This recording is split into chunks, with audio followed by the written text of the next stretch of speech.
Usa ka insidente sa indiscriminate firing ang natala sa Cagayan de Oro City atol sa pagsugat sa Kapaskuhan karong tuiga. Hinuon sa kinatibukan, malinawon ang pagsugat sa Pasko sumala sa kapulisan. Samtang kamatikdan sab nga mingaw ang namalit og pabuto. Ani ang report ni Cyril Chavez.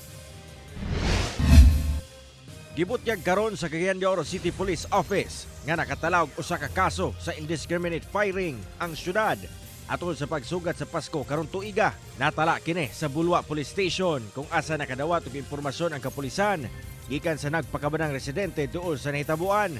Padayon ang investigasyon sa PNP kalabot sa hitabo apan aduna nay ginasubay nga person of interest nga nagpabuto og armas.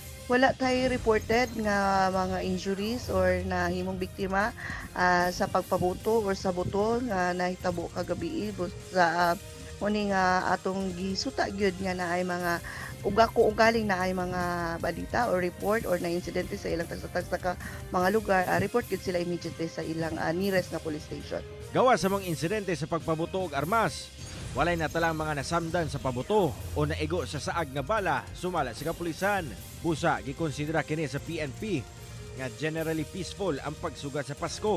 Papasalamaton sa katawhan sa kanunay nga nagpabiling disiplinado o manon sa balaod tungod kay nini na celebrate og naabri nato ang Pasko nga wala tay mga dagkong insidente nga natala. Samtang pila ka oras una ang pagsugat sa Kapaskuhan, pipila ka mga Cagayanon og Bisamisnon ang namalit og pabuto sa rotonda sa Barangay Nazareth, Cagayan de Oro City. Balay pa, bunyag sa mong balay ba, may news man. Wa, may tinuwan ka lang, palipay lang po siyang bisita ng mga bata. Wa. Alang sa mga namaligya og pabuto, minus pa daw ang ilang halin karong tuiga. Naglaom sila nga mukusog ang palit og pabuto karong umaabot nga pagsugat sa bag-ong tuig. Sa mo amang diri, madiskarte gid ka ba sa business. Kailangan mag-entertain gyud kag customers in a nice way gyud siya. Then explain nimo unsaon pag kuan pabuto dili sila pasagdan. Kauban si Jaybert Paira, Cyril Chavez. 1 Mindanao.